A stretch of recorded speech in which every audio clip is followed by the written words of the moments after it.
Amazon മഴക്കാടുകൾ ലോകത്തിലെ ഏറ്റവും ജൈവവൈവിധ്യമുള്ളതും നിഗൂഢവുമായ ആവാസ വ്യവസ്ഥകളിലൊന്നാണ്. ഇവിടെ ഏകദേശം 2.5 ദശലക്ഷം ഷഡ്പദവർഗ്ഗങ്ങളും 40,000 സസ്യവർഗ്ഗങ്ങളും 2200 മത്സ്യങ്ങൾ, 1294 പക്ഷികൾ, 427 സസ്തനികൾ, 428 ഉഭയജീവികൾ, 378 ഉരഗങ്ങൾ എന്നിവയുടെ വർഗ്ഗങ്ങളുണ്ട്. ഇതിൽ ചില അപകടകാരികളും വിഷമുള്ളതുമായ ജീവികളായ ജാഗ്വാറുകൾ, പിരാനകൾ, അനാക്കൊണ്ടകൾ, പോയിസൺ ഡാർട്ട് ഫ്രോഗുകൾ എന്നിവയും ഉൾപ്പെടുന്നു. ഏകദേശം 100 ഗോത്രവർഗ്ഗക്കാർ പുറം ലോകവുമായി ഒരു ബന്ധവുമില്ലാതെ ഈ കാട്ടിൽ താമസിക്കുന്നുണ്ട്. ഇവരിൽ കൂടുതലും ബ്രസീലിലും പെറുവിലുമാണ്. തങ്ങളുടെ സംസ്കാരം സംരക്ഷിക്കാനും രോഗങ്ങളും അക്രമങ്ങളും പോലുള്ള ചരിത്രപരമായ ഭീഷണികൾ ഒഴിവാക്കാനും വേണ്ടിയാണ് ഇവർ പുറം ലോകവുമായി ബന്ധം പുലർത്താത്തത്.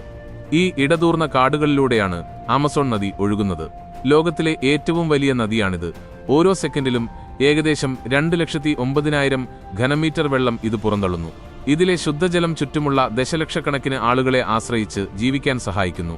ഇത് കൃഷി, മത്സ്യബന്ധനം, ഗതാഗതം എന്നിവയെ പിന്തുണയ്ക്കുന്നു. എന്നാൽ അത്ഭുതകരമെന്ന് പറയട്ടെ, ആമസോൺ നദിയുടെ പ്രധാന ഭാഗത്തിന് മുകളിലൂടെ ഒരു പാലവുമില്ല. ആമസോണിലെ മൃഗങ്ങൾ മറ്റെവിടെയുമുള്ളവയേക്കാൾ വലുതാണോ? മനുഷ്യർക്ക് എന്തുകൊണ്ടാണ് ഇപ്പോഴും ആമസോൺ വനത്തിൽ പാലങ്ങൾ പോലും പണിയാൻ കഴിയാത്തത്?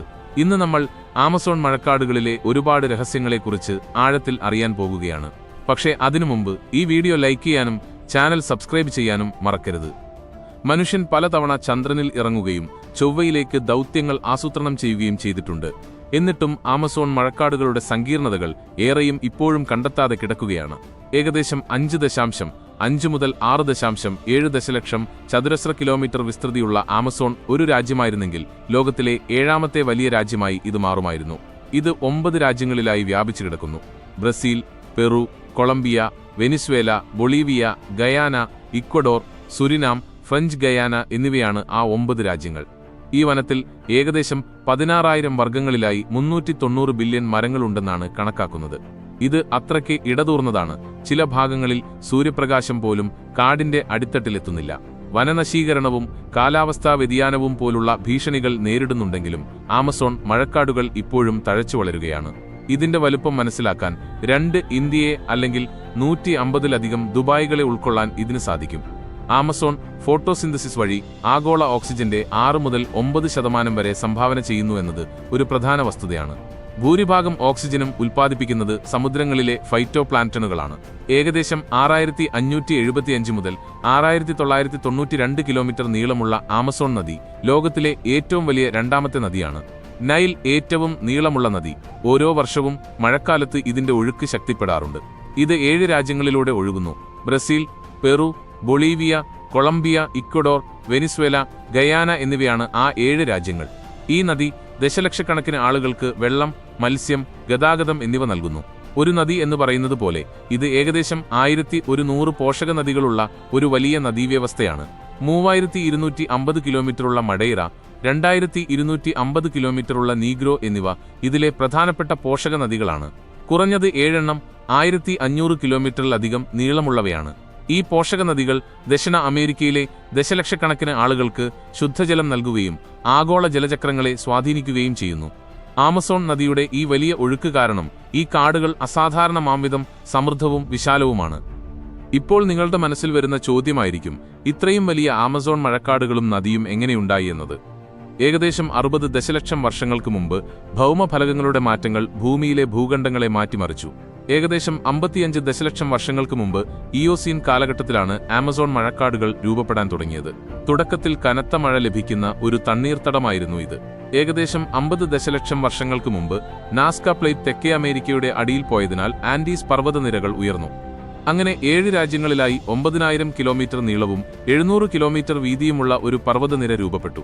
ഏകദേശം 11 മുതൽ 23 വരെ ദശലക്ഷം വർഷങ്ങൾക്ക് മുമ്പ് ആൻഡീസ് പർവ്വതങ്ങളിലെ മഞ്ഞും മഴവെള്ളവും ഒരു താഴ്ന്ന തടത്തിലേക്ക് ഒഴുകിച്ചേർന്നു. അങ്ങനെ ആമസോൺ നദി രൂപപ്പെട്ടു. ഈ നദി ഇപ്പോൾ ഈ കാടിന്റെ ജൈവവൈവിധ്യത്തിനും മനുഷ്യ സമൂഹങ്ങൾക്കും ഒരു ജീവനാഡിയായി വർത്തിക്കുന്നു. ആമസോൺ നദിയുടെ പ്രധാന ഭാഗത്തിന് മുകളിലൂടെ പാലങ്ങളില്ല എന്നത് ഒരു വലിയ രഹസ്യമാണ്. റിയോ നീഗ്രോ പോലുള്ള പോഷക നദികളിൽ മനാവസിൽ 3.6 കിലോമീറ്റർ നീളമുള്ള റിയോ നീഗ്രോ പാലമുണ്ട്. 3000-ൽ അധികം ജലജീവികളായ പിരാനകൾ, ഇലക്ട്രിക് ഈലുകൾ, കൈമാൻസ് എന്നിവ പാലം നിർമ്മാണത്തെ സങ്കീർണമാക്കുകയോ അപകടസാധ്യതകൾ ഉണ്ടാക്കുകയോ ചെയ്യുമെന്നാണ് ചിലരുടെ വാദം. ഏകദേശം 12 മുതൽ 15 മീറ്റർ നീളവും 1000 കിലോഗ്രാം ഭാരവുമുണ്ടായിരുന്ന ടൈറ്റനോബോവ എന്നൊരു ചരിത്രാതീത പാമ്പിനെക്കുറിച്ചുള്ള ഒരു കെട്ടുകഥയുമുണ്ട്. 60 ദശലക്ഷം വർഷങ്ങൾക്ക് മുൻപ് അത് വംശനാശം സംഭവിച്ചു. പ്രാദേശിക കെട്ടുകഥകൾ ഉണ്ടെങ്കിലും അത് ഇപ്പോഴും ജീവിച്ചിരിക്കുന്നു എന്നതിന് തെളിവുകളൊന്നുമില്ല. പാലമില്ലാത്തതിന്റെ യഥാർത്ഥ കാരണങ്ങൾ ലോജിസ്റ്റിക്കൽ, പാരിസ്ഥിതിക പ്രശ്നങ്ങളാണ്. ഒന്നാമതായി, നദിയുടെ വീതിക്ക് മാറ്റങ്ങൾ വരാം. ശരാശരി 10 കിലോമീറ്ററാണെങ്കിലും മഴക്കാലത്ത് ഡിസംബർ മുതൽ മെയ് വരെ 15 മുതൽ 50 കിലോമീറ്ററായി ഇത് വീതി കൂടും. ഇത് വലിയ പ്രദേശങ്ങളെ വെള്ളത്തിനടിയിലാക്കാനും നിർമ്മിക്കുന്ന കെട്ടിടങ്ങളെ മുക്കിക്കളയാനും സാധ്യതയുണ്ട്. രണ്ടാമതായി, ആമസോൺ തടം ഭൂമിശാസ്ത്രപരമായി സജീവമായ മേഖലയിലാണ്. ഇവിടെ ഇടയ്ക്കിടെ ഭൂചലനങ്ങളും മൃദുലമായ മണ്ണും ഉള്ളതിനാൽ പാലത്തിന് ഉറപ്പുള്ള അടിത്തറയുണ്ടാക്കുന്നത് വളരെ പ്രയാസമാണ്. മൂന്നാമതായി, നിർമ്മാണ ചെലവ് കോടിക്കണക്കിന് ഡോളർ കവിയും. 9 രാജ്യങ്ങളിൽ ഒരു രാജ്യത്തിനും ഇത് താങ്ങാൻ കഴിയില്ല. ബ്രസീലിന്റെ സമ്പദ്വ്യവസ്ഥയ്ക്ക് ഇതിന് കഴിവുണ്ടെങ്കിലും അവർ മറ്റ് അടിസ്ഥാന സൗകര്യങ്ങൾക്കാണ് മുൻഗണന നൽകുന്നത്. നാലാമതായി, പാലങ്ങളും റോഡുകളും വനനശീകരണം വേഗത്തിലാക്കും. 1970-കൾ മുതൽ 11% കാടുകൾ ഇതിനകം നഷ്ടപ്പെട്ടിട്ടുണ്ട്. ഇത് ജൈവവൈവിധ്യത്തിനും ആദിവാസി ഭൂമിക്കും ഭീഷണിയാണ്. മനുഷ്യന്റെ പ്രവർത്തനങ്ങൾ നദിയിലെ മലിനീകരണത്തിനും കാരണമായേക്കാം. ആമസോൺ നദി ഒരു പ്രധാനപ്പെട്ട ആവാസ വ്യവസ്ഥയാണ്. അതിനെ തടസ്സപ്പെടുത്തുന്നത് മനുഷ്യരാശിക്ക് ദോഷകരമായിരിക്കും. അതുകൊണ്ട് പാലമില്ല, ഇനിയുണ്ടാകാൻ പാടില്ലെന്ന് പരിസ്ഥിതി പ്രവർത്തകർ വാദിക്കുന്നു. ഇവിടെയുള്ള മറ്റൊരു നിഗൂഢതയാണ് ഷാനെ ടിംബിഷ്ക അല്ലെങ്കിൽ തിളയ്ക്കുന്ന നദി. പെറുവിലുള്ള 6.4 കിലോമീറ്റർ നീളവും 30 മീറ്റർ വീതിയും 45 മീറ്റർ ആഴവുമുള്ള ഒരു പോഷക നദിയാണിത്. അഗ്നിപർവ്വതത്തിലെ വിള്ളലുകളുമായി ബന്ധപ്പെട്ട ഭൂതാപ ഊർജം കാരണം ഇതിലെ വെള്ളത്തിന് 45 ഡിഗ്രി സെൽഷ്യസ് മുതൽ 91 ഡിഗ്രി സെൽഷ്യസ് വരെ ചൂടുണ്ടാകും. നിമിഷങ്ങൾക്കുള്ളിൽ ഗുരുതരമായ പൊള്ളലുണ്ടാക്കാൻ ഈ ചൂടിന് കഴിയും.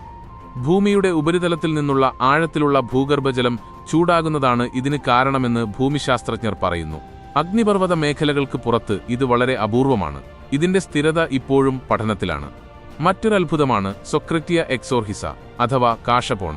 പുതിയ വേരുകൾ വളർത്തിയും പഴയവ ഉപേക്ഷിച്ചും സൂര്യപ്രകാശത്തിലേക്ക് നടക്കുന്ന ഒരു ഈന്തപ്പനയാണിത്. ഇത് വർഷത്തിൽ 20 മീറ്റർ വരെ ചലിക്കാൻ കഴിവുള്ളതാണ്. കാടുകളിലെ നിരപ്പല്ലാത്തതും വെള്ളപ്പൊക്ക സാധ്യതയുള്ളതുമായ ഭൂപ്രദേശങ്ങളിലൂടെ സഞ്ചരിക്കാൻ ഈ അനുരൂപീകരണം സഹായിക്കുന്നു. ഇത് ടൈംലാപ്സ് പഠനങ്ങളിൽ കാണുന്നതുപോലെ സാവധാനത്തിലുള്ള ചലനത്തിന് സമാനമാണ്. കൂടാതെ ആമസോണിലെ പുറംലോകവുമായി ബന്ധമില്ലാത്ത ഗോത്രവർഗ്ഗക്കാർ ഏകദേശം 100 കൂട്ടങ്ങളുണ്ടെന്നാണ് കണക്കാക്കുന്നത്. അവർ പരമ്പരാഗതമായി ജീവിക്കുന്നു. അമ്പും വില്ലും ഉപയോഗിച്ച് വേട്ടയാടുന്നു, മീൻ പിടിക്കുന്നു, സസ്യങ്ങൾ ഉപയോഗിച്ച് വസ്തുക്കൾ നിർമ്മിക്കുന്നു. ആധുനിക സാങ്കേതിക വിദ്യയെക്കുറിച്ച് അവർക്ക് അറിവില്ല. മുൻകാലങ്ങളിലെ ചൂഷണങ്ങളും രോഗങ്ങളും. ഉദാഹരണത്തിന് 16 മുതൽ 20 നൂറ്റാണ്ടുകളിൽ വസൂരി പല ഗോത്രങ്ങളെയും നശിപ്പിച്ചു. സാംസ്കാരിക സംരക്ഷണം എന്നിവ കാരണം അവർ പുറംലോകവുമായി ബന്ധമൊഴിവാക്കുന്നു.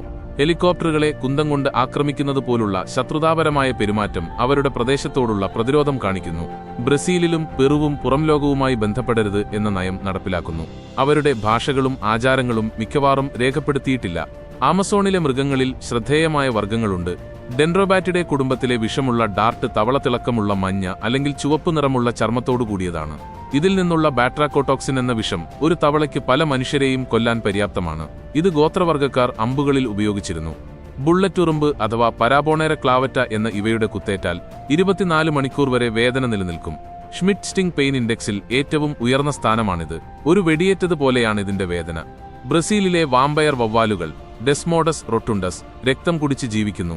ഓരോ രാത്രിയും 20 മുതൽ 30 വരെ മില്ലി രക്തം കന്നുകാലികളിൽ നിന്നോ അപൂർവമായി മനുഷ്യരിൽ നിന്നോ കുടിക്കുന്നു. ഇതിന് പേവിഷബാധ പകർത്താൻ കഴിയുമെങ്കിലും മരണങ്ങൾ അപൂർവമാണ്. Brazilian wandering spider Phoneutria fera നാഡീവിഷമുള്ളതാണ്. ഇത് കടുത്ത വേദനയും അപൂർവമായി ചികിത്സിച്ചില്ലെങ്കിൽ ഹൃദയസ്തംഭനവും ഉണ്ടാക്കും. ലോകത്തിലെ ഏറ്റവും ഭാരമേറിയ പാമ്പായ ഗ്രീൻ അനക്കോണ്ട 9 മീറ്റർ വരെ നീളവും 200 കിലോഗ്രാം ഭാരവും വരും. ചതുപ്പുകളിൽ ഇരകളെ പതിയിരുന്ന് പിടികൂടി ശ്വാസം മുട്ടിച്ച് മുഴുവനായി വിഴുങ്ങുന്നു. പ്ലിയോസീൻ കാലഘട്ടം മുതൽ വംശനാശം സംഭവിച്ച ടൈറ്റനോബോവ ഇപ്പോൾ നിലവിലില്ല. കെട്ടുകഥകൾ ഉണ്ടെങ്കിലും ഇന്ന് നിലവിലില്ല എന്നതാണ് സത്യം. ഏതായാലും ആമസോണിലോട്ടൊരു യാത്ര പോകാൻ നിങ്ങൾക്ക് അവസരം ലഭിച്ചാൽ നിങ്ങളാ യാത്ര പോകുമോ എന്ന് കമന്റ് ചെയ്യാൻ മറക്കരുത്. വീഡിയോ ഇഷ്ടപ്പെട്ടാൽ വീഡിയോ ലൈക്ക് ചെയ്യാനും വീഡിയോ ഷെയർ ചെയ്യാനും നമ്മുടെ ചാനൽ സബ്സ്ക്രൈബ് ചെയ്യാനും മറന്നു പോകരുത്. അപ്പോൾ മറ്റൊരു വീഡിയോയിൽ കാണുന്നതുവരെ ഗുഡ് ബൈ.